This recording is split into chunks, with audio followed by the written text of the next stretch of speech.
and then we have the large, which is between 800 to 1 kilogram. Okay, I would say now, that if you take this one, this is about 800 to a kilo. Yeah, this is about a kilo. Yeah, this will fetch you, even within the local market, it will go for, let's say, about 2.5 Ghana cedis.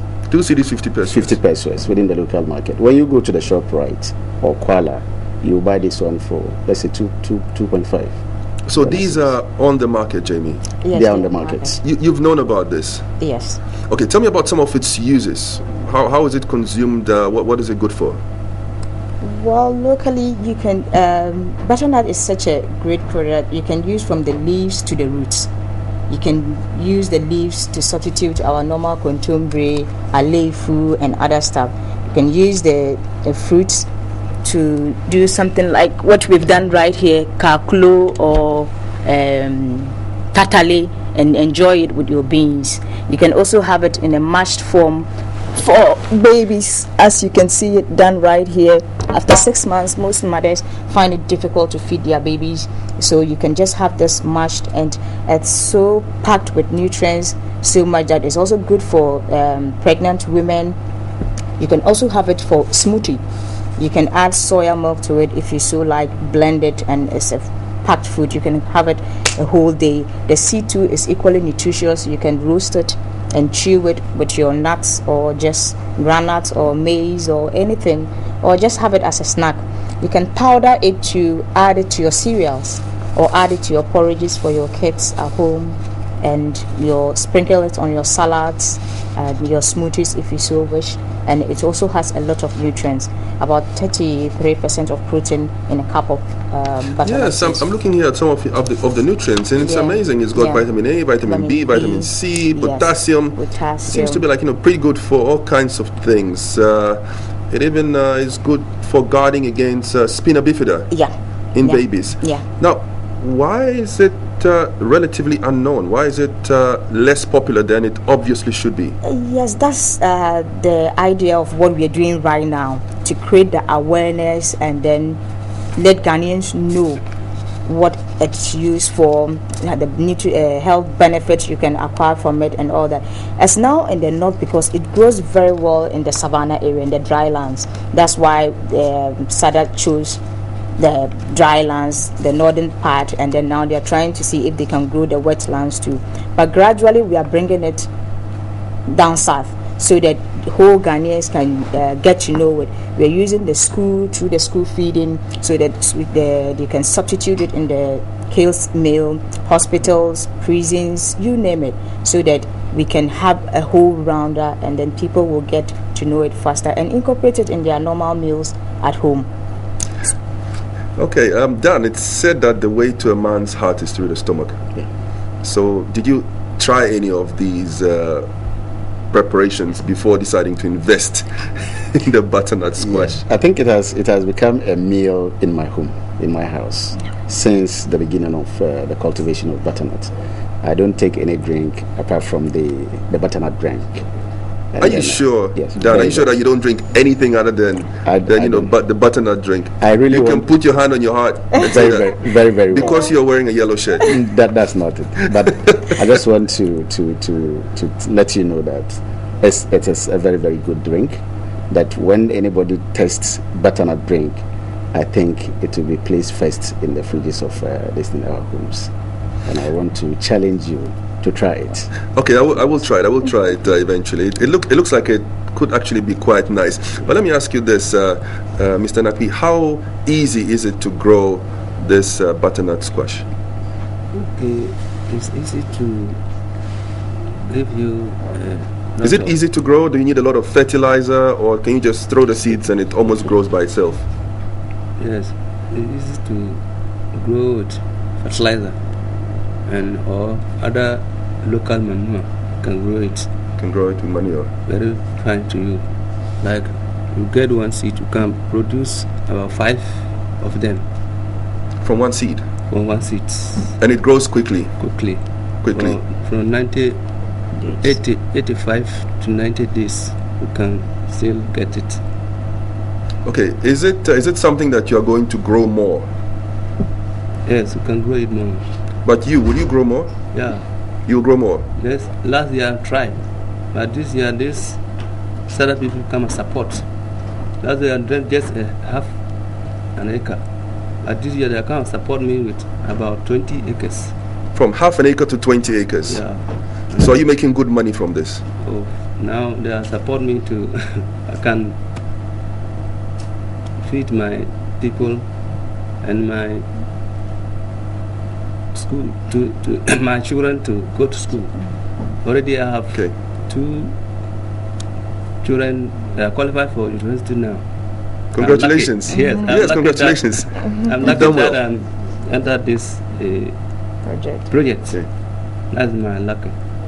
Very lucky. Okay, Dan, it looks like it really is beginning to look very good. From half an acre to 20 acres, it's improving the farmers' prosperity levels. His children can hopefully go to university, not 1 but 2. How big could this possibly get? What's your target? Yeah, about this year we targeted 150 hectares. That is almost about 375 acres. With the awareness creation, we are expecting that at least this coming season, which will take off in July, we are targeting almost about 300 hectares. Hectares, that's a lot of land. I mean, just for the benefit of the viewers, if you want to imagine, well, just eyeball a hectare, think of a football field. A football field is approximately a hectare. So if we are talking about 150 or 300 hectares, we are talking about 150 or 300 full-size football fields. That's a lot of butternut squash. And you say that there is market for all of this. Yeah. The market, butternut is actually in high demand in Europe. It's in high demand in Europe? High demand in Europe. And I tell you, for the next 3 years, I don't think if we even decide to use half of this country to produce butternut, I don't think we'll be able to meet the demand for it, because it's produced in Europe itself, it's produced in South Africa, it's produced in Peru, it's produced in Brazil, and all focus one particular market, which is the European market. Okay, we've heard this before. We heard this for cocoa. We heard this for pineapple. Is this the new pineapple? Yeah, well, this is the new West fruits. That is, we are looking at non-traditional exports. Non-traditional exports. Non-traditional exports. So when you talk about non-traditional export, I think this is the newest on the table now. That we are encouraging governments to look very well into butternut squash. Okay, now lots of comments coming from our viewers. As usual, Oti Obeda Champong says, has it always been there, or is it a new fruit? Says, I'm in the north, Wa to be precise, but I've never even heard of it. But Osei Emmanuel says, Eric, those things in front of you have a lot of nutrients and it tastes very great. My grandmom used to grow it. Bugs Bunny thinks that this is great vision from the north, thanks to that, but wants us to go over the nutrients and some of the benefits of eating or using this. And Felix Ansat thinks that this can go a long way to make Ghana, or rather some Ghanaians, rich. It can also create job for young people, for the youth. What are your thoughts on that, Dan? Yeah, the gentleman who called from Wa, just tell him that at 11 o'clock he should go to the ministry in Wa. There's a food bazaar being attended by the regional minister. All the caterers from the schools, from prisons, from the police, from the military have been invited, and local caterers. So at 11 o'clock he should go to the ministry. He would see various dishes just like we have displayed here, and he could taste it, and then he'll get to know. In fact, the food bazaar is meant to create awareness, to promote the consumption of butternut squash. We did one in Tamale, now it's in Wa, and thankfully TV3 has given us the platform at least to promote it in Accra. So okay, now here's Bugs Bunny coming out with a shout out to the wonderful girl in his life, says Salome Tiamwa in Lincoln College. Says distance is nothing when love is real. Stay blessed and be victorious. This is from Bugs Bunny, aka Charles. We're talking about love. Jamie, they say that the way to a man's heart is through the stomach. Now Dan, is falling in love with this stuff. Lots of people, seem to be interested in it.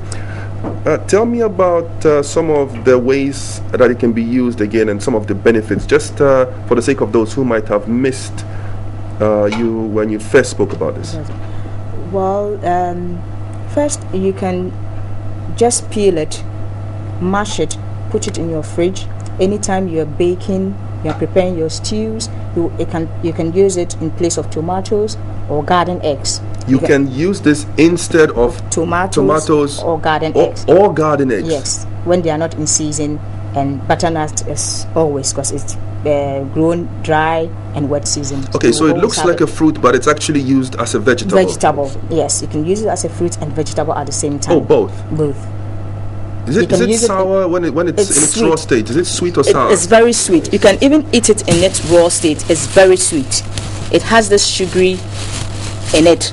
You can use it for your juices, your smoothies without adding any sweetener, and you love it. Yes, it's very sweet. You can also dry it and powder it. Can I try a piece? Yes, please. Let me just try a piece. Yeah. Okay. You can also dry it, powder it, and keep it in your kitchen. Anytime you are baking, you can add, and you don't have enough flour, you can just add the powdered butternut, and then you bake, and you have all the nutrients in it. I don't know how to explain taste on television, but it's a bit like carrot. It's like a carrot mixed with a pawpaw and a cucumber and a watermelon. Exactly. It's really interesting. Exactly. And it tastes like a combination of carrot, a pawpaw. It's softer than a carrot though. It's about like a green pawpaw. It's got a bit of that in it. It's got a bit of cucumber and a little bit of watermelon as well, or melon. It's a very interesting thing. Yeah. And you say it's good for babies? It's very good for babies. What about grown men like myself? It's very good, and especially the seeds. Especially the seeds? The seeds. Research has proven that it kills prostate cells. Yes. So if you're a fan of eating melon seeds, not just butternut and all melon, watermelon seed, it kills the prostate cells. So you stand a chance of not getting prostate. So it's very good, especially with the seeds for men. And because of the color, babies love it. And the taste, you don't need to add sugar or any sweetener at their age to give them. They see the color, they are rushing for it. So in areas that mothers can afford or don't know what to give their babies and be feeding them with banku and fufu at that tender age, you can just turn on this. And then you can powder it. Keep it in your bag. Anywhere you get and your baby is crying, you can just mix it with warm water and feed your baby with it. Interesting. Yeah. Now, to Osei Emmanuel, who said that his grandmom used to cook it, can you tell me about some of the traditional recipes that this is used in or used for? Yes. The seeds, for instance, you can just dry it and then use it in place of agushi. Yes. And then the butternut, for instance, some add it to okra and then prepare okra stew with it. You can also cook it with the skin, mash it, and prepare your palava sauce with it. You can add it to your lye soups, as I said, without any garden eggs. You can use it for garden eggs and prepare your lye soup with it. Our mothers used to bake it. You can just bake it and just take the skin off and take it like that. You can boil it and eat it like sweet potato. How we used to eat sweet potato, you know, the sweet ones that people boil, carry it around with pepper. When you boil it, hard boil it, you eat it with pepper. It tastes exactly and delicious like, in all kinds of things. All kinds of things. So okay, let's go back to how good it is for the pocket of the farmer or the cooker. Dan, what's the return on investment here? You're talking about 300 football fields this year. How much in, how much out? Yeah, 1 hectare you use almost about 10,000 Ghana cedis to cultivate 1 hectare. So you need to have 10,000 Ghana cedis to cultivate 1 hectare. A football field full of butternut squash. Are there any local names for it? Do we have local names for it? I think we are trying to get a local name. Yeah, for it. quite apart from the Efre that I know Ashantis call it. Yes. Okay, in the Ashanti region, people call it Efre. Yes. Efre. Yes. Okay, so you said that you need about 10,000 cedis to invest in an area about the size of a football field, and it's really good up north. Very, very good. Good up north. Every part of this country, it can be cultivated. Okay, so you put 10,000 in. Yes. 3 months down the line, what do you get out of it? At least you are expected to get about 27,000 Ghana. 27,000. Yes. It's better than double your money. Of course. Is it better than cocoa? Well, we are yet a hectare. We are yet. In fact, I don't know how much you invest in cocoa. I don't know how much, but I can tell you that if you need quick returns, from your investment as far as agric is concerned. I think butternut is the way. I can see Mr. Nakpi is nodding his head. It's good. What you put in and what you get out. It's very good for. It's very good. Before you started growing this one, what were you planting? What were you farming? We started on somewhere. No, but before you grew, what other vegetables, what other crops do you plant? Before I just start cabbage. You had cabbages and lettuce. Lettuce.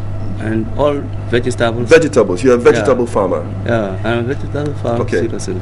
But the way you just spend your money in tomatoes or cabbage, and at the end of the day, you just send to the market, you get a good price. Now they come out with this project. I think the farmer will benefit there. They will just take it straight, and you just carry the money for you. Okay, but Dan, 10,000 is still a lot of money. If we are talking about attracting young people to agriculture, I think this is where you can come in, +1 investments. So if I came to you as a young person and I said, well, I'm willing to put in the labor to cultivate this thing, what would you tell me? Would you give me the 10,000 and wait for 3 months, and how would we split the profit? Yeah, the project is private sector led, supported by the public sector.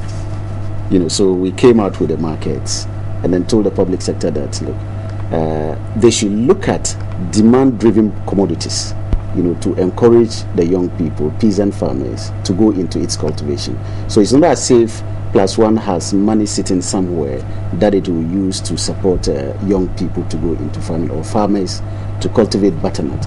But we have come out with a concept, and then in collaboration with SADA and other partners, which is MOFA, Northern Rural Growth, we sat down and looked at it, looked at the potential benefits, and then they now said that, okay, looking at the ecological areas, let's try and then pick some farmers and then give them the support. So what sort of support? What support in terms of land acquisition, land acquisition, irrigation, seeds, inputs, and such then the as technical fertilizer, boots, and so on. Multi-kit, exactly, kits, Wellington, all of those things, and then most importantly, water, because it's dry season. Because the window we have is actually the dry season window, because that is the counter winter season in Europe. So during the rainy season, you can produce butternut, but the danger is that you will not have the market. Okay, it's hot cake. So yes. Who does the harvesting, the sorting, the packaging, the marketing, and the actual exporting, the sales to foreign markets? Yes, actually we supported the farm. We are working in collaboration with the farmers. So we give them the technical support. We train them as to how to produce, how to sort, how to grade, and then we support them with the packaging, and subsequently we bring the reefer container to load at the farm, and then they are paid for exports. Fantastic. So I can see that you've chalked quite some success with this already. Certainly. And you're hoping to expand this. Certainly, very, very well, because it's a specific intervention that, for me, I think government should look critically into, to be able to at least develop and accelerate, let's say, human development by alleviating poverty. You think this should go beyond SADA? Very, very well. Very well. It should be looked at as a national product, not limited within the SADA zone alone. It should be embraced countrywide. Fantastic. Thank you very much, Mr. Nakpi. Sir. Let me shake your hand. 2 university students, boys or girls? One is boy. One is boy, one is girl. What are their names? One is Fritz. Nakpi. Yeah, that is my brother. My father passed away, and they are just small, but I'm taking care of them. Oh, very well. And the girl? Butternut has come to, actually. And the girl one is Benis, Nakpi. Benis. Congratulations. Yeah. And you want to say hello to Ben and Fritz? Benis and Fritz? Yeah. Okay. Benis and Fritz, congratulations, and may you live to achieve your dreams. Dan, the same goes for you. This looks like a fantastic new thing. I'm glad you came and taught me and our viewers about this. We're learning a lot. Escobar Scoop Dali says, if only fruits grow without fertilizer. Okay, interesting one there. Abrakwa Josh says, "You killing our appetites. Leave all the food at the studios. I will come for it," he says. so that goes to you, Jamila. People say, leave all the food. Okay, now Priscilla says, "My dear husband," I don't know which of us she's talking to. "Those things are just delicious. Please get them home for me. I'll be coming there tonight." So, Dan, not be you. It's between the three of us. We are going to get a visit from Priscilla. Okay. So, Priscilla, I think the things are going back with Dan. No, we're actually leaving them in the studio. So you have to follow that. Or you're going to leave them in the studio. Oh, then it looks like it's going to be my responsibility. Okay. Exactly. All right. Well, I want to thank everyone who's participated in this conversation, and I'd encourage everyone to try this. It actually tastes very, very, very interesting. Apparently, really good for babies, good for prostate cancer, good for all sorts of things. Look it up if you have an internet connection. Butternut squash. Butter nut. Butter, as in, butter. Butternut squash, as in the drink squash. And this is what it is. And hopefully it's going to make millions for farmers. And next time we come, we can look at some of the value added processes and see how we can add value to this, hopefully on an industrial scale. I'll be right back after this break, so stay with me on Sunrise.